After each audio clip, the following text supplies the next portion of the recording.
महेंद्र सिंह धोनी के अंधविश्वास क्या हैं जरा बताइए तो। नहीं मालूम ना, इस बारे में आपने सोचा तक नहीं होगा। अच्छा बताइए, आपने कल का चेन्नई सुपर किंग्स का मैच सनराइजर्स हैदराबाद के खिलाफ देखा कि नहीं? अगर देखा तो धोनी के बालों का हेयर स्टाइल नोटिस किया? कुछ फर्क दिखा? चलिए हम आपको बताते हैं कि धोनी ने कल के मैच में किस तरह के बाल रखे थे। तो देखिए, ये था धोनी के हेयर स्टाइल कल के मैच में, और ये था उनका हेयर स्टाइल आज के मैच से पहले।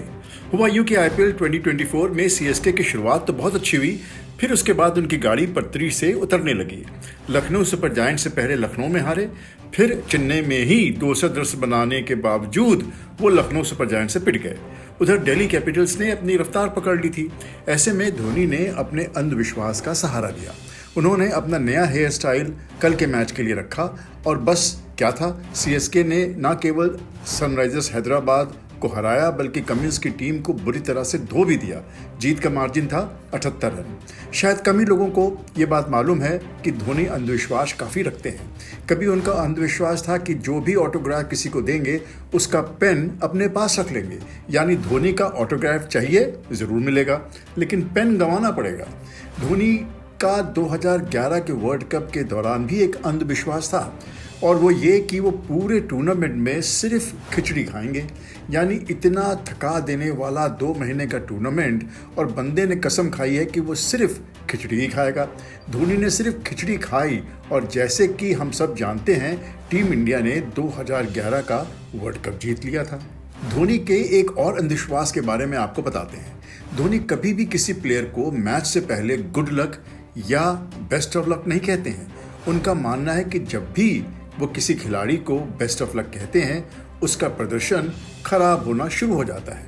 ऐसे में एक बार सीएसके के एक खिलाड़ी ने उनसे कहा, अगर आपकी बेस्ट विशेस किसी खिलाड़ी के लिए बुरा शगुन होती हैं तो आप दूसरी टीम के सबसे अच्छे खिलाड़ी को विश किया करो। उसका प्रदर्शन खराब होगा और सीएसके को फायदा पहुंचेगा।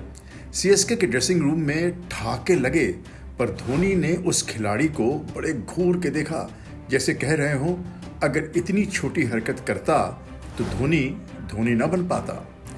धोनी का एक और अंधविश्वास है, और वो ये कि जब आईपीएल चल रहा होता है तो वो रात को सोते ही नहीं हैं। जी हाँ, वो रात को बिल्कुल नहीं सोते हैं। उनके सोने का टाइम सुबह 6 बजे से सुबह 11 बजे तक का हो जाता है। लीजिए, आप उनकी ही जुबान से ये बात सुन लीजिए।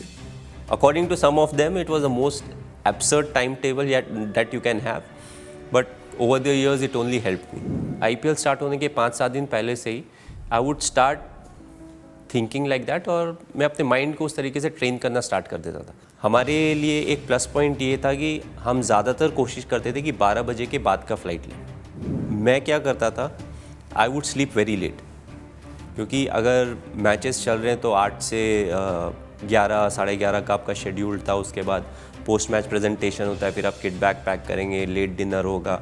जब तक आप वापस होटल में पहुंचते हैं तो ऑलमोस्ट 1 सवा 1 बज ही जाता है। उसके बाद आपको होटल के पूरे सामान पैक करने हैं, किट बैग आप बाहर रखोगे, and by the time you do all of that थोड़ा लेट हो जाता है। लेट से 2:30 बज जाते हैं। So I said, instead of sleeping from 10 PM till 6 PM और 11 से 7 PM, I would sleep from 3 AM till 11 AM। जो मिनिमम मेरा 8 घंटे का जो नींद मुझे चाहिए होता है, आई सेड कि ये 8 घंटे तो मुझे सोने ही है। I was always well rested and I never felt fatigued after the IPL got over. तो देख लीजिए, धोनी को आप कप्तान, कूल या भगवान वगैरह जो भी मानते हो मानते रहिए, पर यह मत भूलिए कि आखिर वो भी हाड़ मांस के इंसान हैं। उनका भी दिल में डर होता है, और उस डर से निपटने के वो तरीके भी ढूंढते रहते हैं।